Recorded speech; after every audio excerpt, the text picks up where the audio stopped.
Before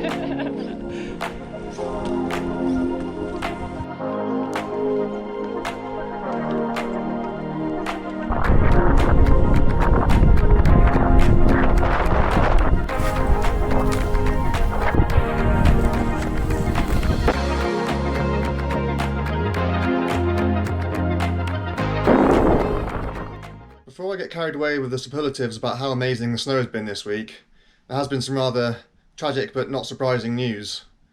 We've had not one but two fatal avalanches in the valley this week in Chamonix, and both have been in ski areas, not way off into the backcountry. There was one fatality at Grand Montée on Tuesday, and again another fatality just off to the side of the Tour ski area and on Vallorcine side on Wednesday. Now, I don't want to speculate too much on the details, but this needs to be a learning opportunity for everybody. Avalanches are, of course, tragic, but they are not accidents. Avalanches are never an accident. Even if it's a natural, spontaneous release, if you're caught out in it, you still were skiing somewhere that you shouldn't have been skiing. We had a hell of a lot of snow this week, accompanied by very, very strong winds. Lots of redistribution of that snow, cross-loading, wind slab forming, etc. It was avalanche risk Category 4 on Tuesday, and I believe it's probably also Category 4 on Wednesday as well. Most of the upper mountain at all resorts in Chamonix were closed because of the avalanche risk. Yet, in spite of that, people were still skinning up above the lifts in search of the powder. And this is Chamonix in a nutshell, really. Everyone here is just far too impatient to get to the powder. You really need to show patience when it's that high avalanche risk. Stick to the trees, stay low down, take the easy laps off of the lifts, don't get the skins out. When it's powder day and Category 4 avalanche risk, that is not the time to be going skinning. So let this be a warning to everyone. No matter how desperate you are to ski the untouched powder, don't risk your life on a powder day. Play it safe. Play it simple, stick to the trees, stick to the lifts.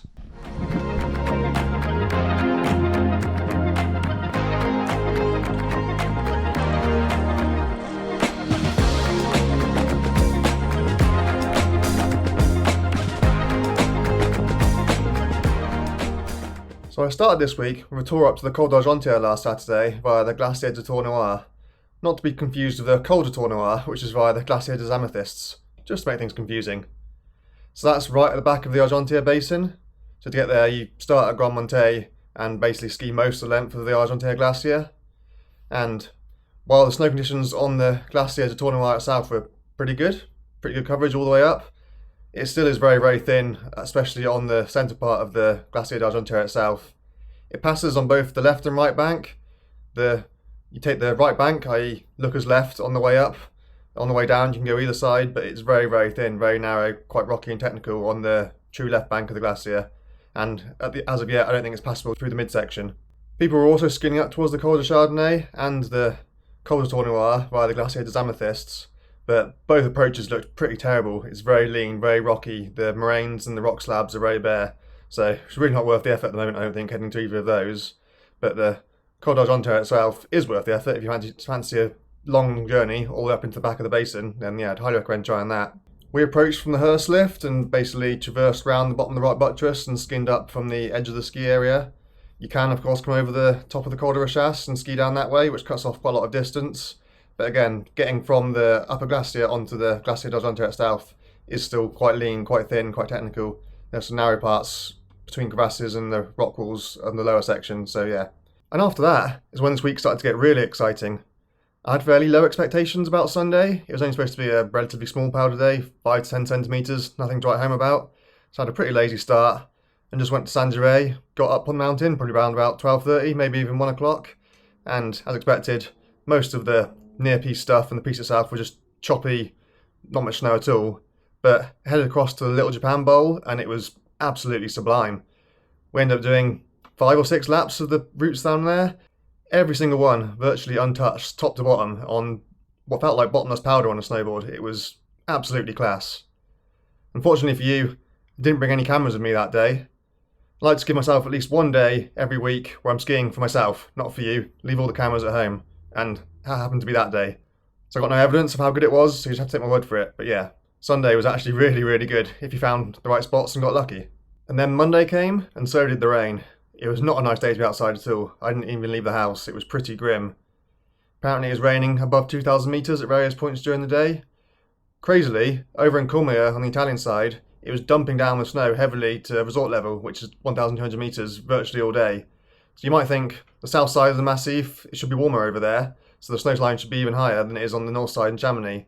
But actually, quite often the case when you have weather fronts coming across from the west and therefore a southerly wind, due to the Föhn effect, the snow line can be much lower in Cormier than it is in Chamonix.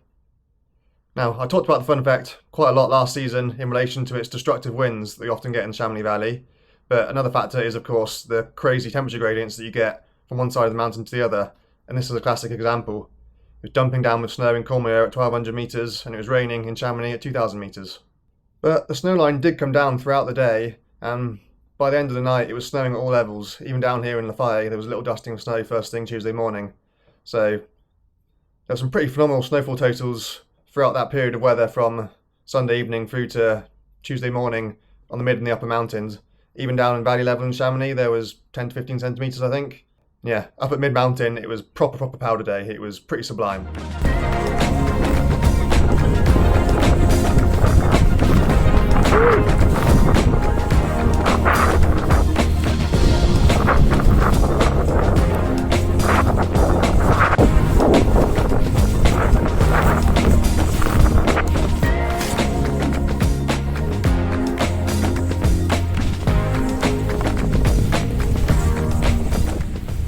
So I gone to Saint-Gervais once again, because days like that, most of the Chamonix Valley is either on hold or completely closed. So while everyone was standing in this massive queue at Grand Montée at 10 AM, I was up the mountain in Saint-Gervais. I'd already done 5 or 6 completely untouched powder laps. So yeah, Saint-Gervais is the place to go on a powder day. And this Tuesday it was, yeah, pretty epic, absolutely amazing. Wasn't quite as much snowfall as we'd had just before Christmas, December 23rd, but we've got more base now, a much better, deeper base, which meant that actually it's probably a more enjoyable day because you're getting stuck in trees and bushes underneath the snow a lot less. Plus the sun even came out a little bit, so yeah, this Tuesday was phenomenal. Up there, one of the best days I've had in the Chamonix area. Again, as long as you know where to look, which I do, in Saint-Gervais I was finding completely untouched lines from first lift to last lift, and I barely stopped moving all day. It was just go the whole time, and it was absolutely amazing.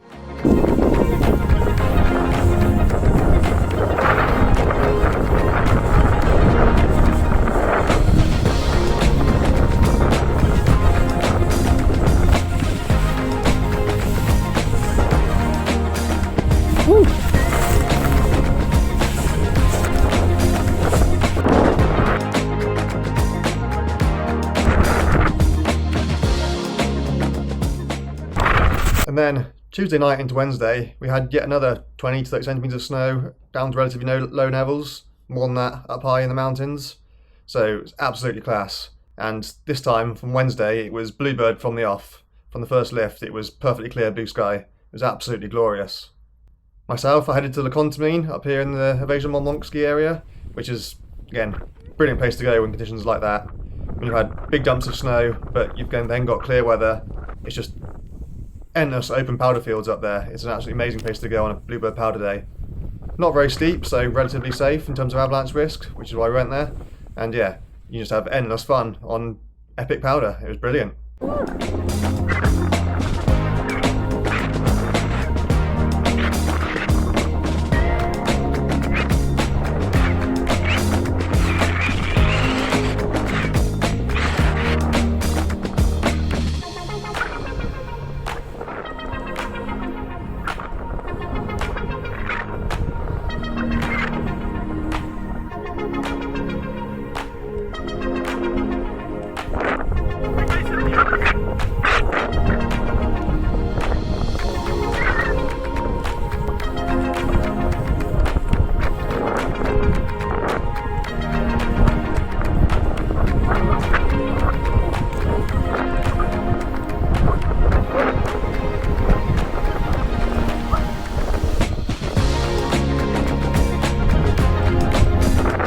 But in case you're wondering why I'm bringing you this report sitting in my living room rather than somewhere up on the mountain, this is why.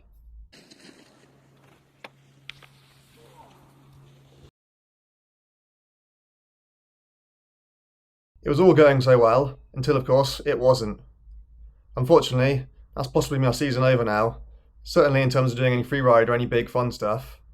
I'm reasonably confident that I might be able to do some easy piece skiing before the end of the season, but yeah, that's definitely my days of jumping off roofs numbered for this year. I don't know the damage yet, I have to wait a few weeks for the MRI, but there's a reasonable chance that I've blown what was left of my ACL. I had a partial tear of the ACL a couple of years ago, which I didn't bother getting an operation on because there's not really any point. So yeah, it really wouldn't surprise me if I've done the rest of it now, unfortunately. So yeah, to say that I'm gutted would be a massive understatement, really. It's, yeah, really, really gutting to have crippled myself yet again. And just when the season was really starting to look good and everything was getting amazing everywhere, that's it, it's over for me. But that's life, that's what happens when you jump off roofs, unfortunately. But still, at least I've had a really good season so far. I've definitely had more great days so far this season already than I had all of the last 2 seasons, so yeah. Trying to stay positive, look at the positives, and fingers crossed that it's not quite as bad as I actually initially hoped, and you never know, I might be skiing again before the end of the season, just yeah, not jumping off any roofs anytime soon. Don't worry, this doesn't mean that my snow reports are going to be over. I don't actually need to be out skiing in the mountains myself to be able to tell you what it's like up there.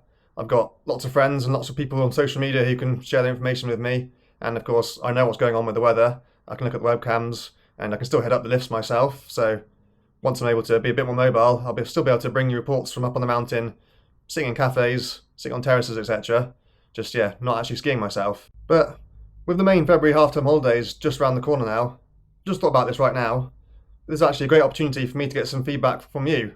So while you're out here, if you are out here in the Chamonix area or anywhere close by, you want to send me some footage, some pictures, some little bits of feedback information from what you've been up to yourselves, then I'll try and include that in my snow reports as well.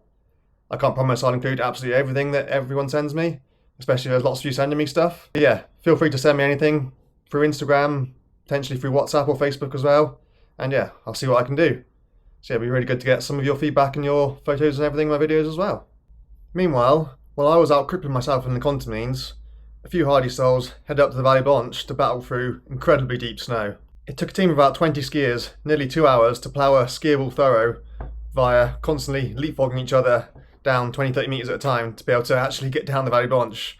So yeah, snow depth was just, well, obviously too deep to ski really. I mentioned earlier on in the season that I had my first brand sponsor of sorts. That's these guys, Rewired clothing. Seeing as I'm not going to be able to give them much content out on the mountain over the next few weeks, I figured I'd give them a bit of a free shout out here instead. So this hasn't been a continuity error, or rather it's been a deliberate continuity error. So Rewired are a relatively new UK based company specialising in hats, particularly trucker hats such as this, and they also do more traditional baseball caps such as this, and of course these beanies, which you would have seen me wearing plenty of already in my various videos. So they make high quality, reasonably priced products.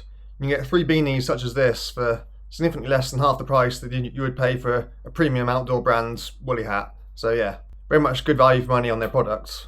And one of their co-owners is a regular viewer of my channel, so I'm very happy to help out where I can.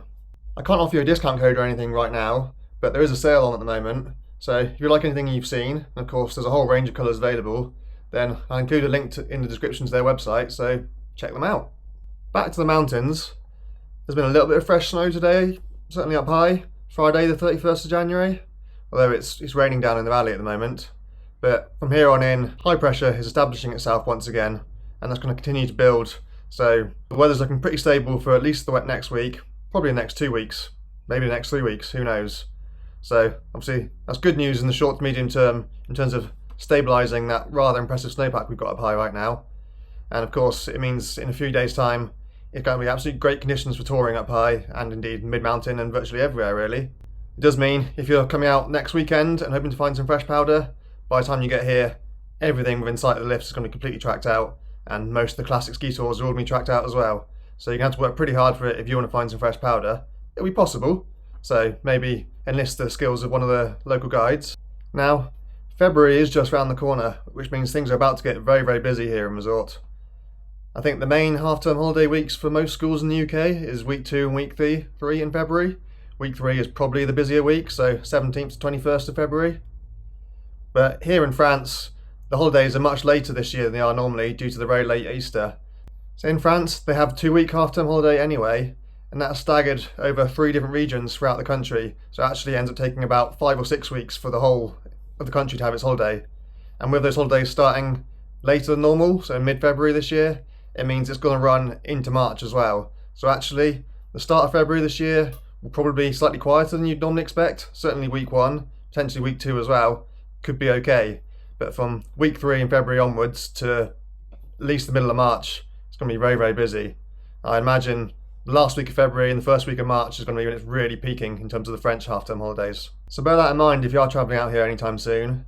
And of course, if you have the option of avoiding the school holidays, then do. Come now, come next week, or wait till mid to late March, because yeah, it does get very, very busy in Chamonix and indeed this whole region at peak French school holidays. And of course, the best way to get to resort from the airport is with a pre-booked airport transfer. Don't expect to be able to just rock up at the airport and find a lift to resort, especially in February and March when it's going to be very, very busy. Many companies will be full anyway. So yeah, you should definitely try and book your transfer from the airport before you get here. And as always, I would highly recommend mountain drop-offs. So again, I'll include a link to their website in the description, and you can use the QR code as well if you want to inquire about availability with mountain drop-offs.